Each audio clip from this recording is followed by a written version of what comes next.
Hello guys, welcome to my mini blog. मैले चाहिँ आज मेकअपको भिडियो लिएर आएको छु। अनि उहाँले चाहिँ मलाई न्युडमा मेकअप गरिदिनु होला, धेरै हेभी नगरिदिनु, मलाई हेभी मन पर्दैन भन्नुभएको थियो। मैले चाहिँ उहाँले भने जस्तै गरेर न्युड टाइपको मेकअप गरिरहेको छु। अब फाइनल हेरौँ कस्तो हुन्छ। उहाँ चाहिँ ब्राइडको दिदी हुनुहुँदो रहेछ।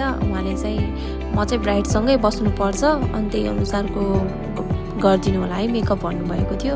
अनि मैले चाहिँ सानो सानो क्लिपहरू बनाएर हालेको छु। उहाँ पनि फेरि रियलमा पनि यति राम्री हुनुहुन्थ्यो नि, प्रिटी हुनुहुन्थ्यो, फेस पनि त्यस्तै प्रिटी, कति राम्री के फ्रेन्डली टाइपको। उहाँसँग काम गर्न पनि मलाई एकदम सहजै भयो कि।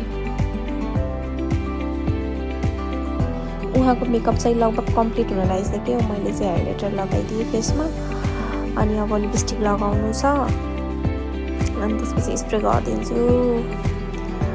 उहाँको मेकअप चाहिँ यस्तो भएको छ, मेकअप लुक्स चाहिँ। अब उहाँको चाहिँ म हेयर बनाउँछु। उहाँ पनि एकदम ह्याप्पी हुनुभयो मेकअप देखेर, आफूले भने जस्तै भयो भनेर। अब चाहिँ हेयरको लागि डिसिजन भएकै थिएन कस्तो बनाउने भनेर, उहाँ पनि कन्फ्युज हुनुभयो। पहिला साइड भन्यो, त्यसपछि साइडबाट पनि खै हुन्न होला, बिचबाट गएँ। पछि चाहिँ उहाँलाई साइडबाट नै गर्न मन लागेर अनि मैले साइड लुक्स गरिदिएको छु हेयर चाहिँ। उहाँलाई कस्तो देखियो भन्नु होला। आजको ब्युटिफुल एन्ड प्रिटी क्लाइन्ट उहाँ चाहिँ, अनि ह्याप्पी पनि हुनुभयो उहाँ। Thank you for choosing us.